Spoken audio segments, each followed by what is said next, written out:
ब्राह्मण और सांप की कहानी। लालच बुरी बला है। एक बार की बात है, किसी नगर में हरिदत्त नाम का ब्राह्मण रहता था। उसके पास खेत थे, लेकिन उनमें ज्यादा पैदावार नहीं होती थी। एक दिन हरिदत्त अपने खेत में एक पेड़ के नीचे सोया हुआ था।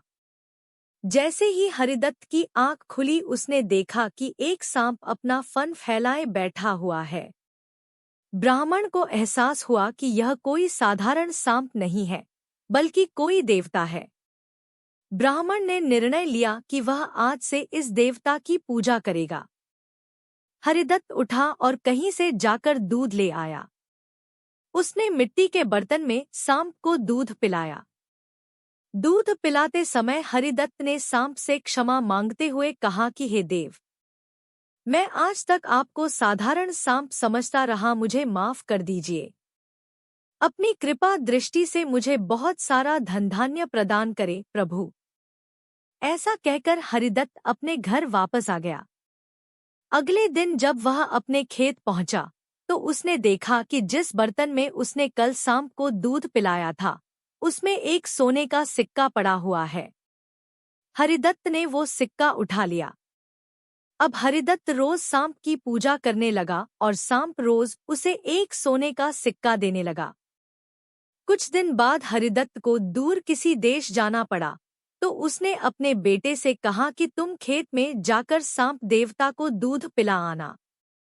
अपने पिता की आज्ञा से हरिदत्त का बेटा खेत में गया और सांप के बर्तन में दूध रखाया। अगली सुबह जब वह सांप को दूध पिलाने गया, तो उसने देखा कि वहां सोने का सिक्का रखा हुआ है। हरिदत्त के बेटे ने वो सोने का सिक्का उठा लिया और मन ही मन सोचने लगा कि जरूर इस सांप के बिल में सोने का भंडार है। उसने सांप के बिल को खोदने का फैसला किया, लेकिन उसे सांप का बहुत डर था।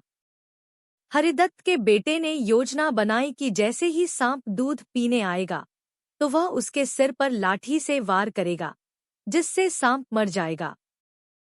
सांप के मरने के बाद मैं तसल्ली से बिल खोदूंगा और उसमें से सोना निकालकर अमीर आदमी बन जाऊंगा। लड़के ने अगले दिन ऐसा ही किया, लेकिन जैसे ही उसने सांप के सिर पर लाठी मारी, तो वो मरा नहीं, बल्कि गुस्से से भर उठा। सांप ने क्रोध में लड़के के पैर में अपने विष भरे दांतों से काटा और लड़के की उसी समय मौत हो गई। हरिदत्त जब वापस लौटा, तो उसे यह जानकर बहुत दुख हुआ। कहानी से सीख।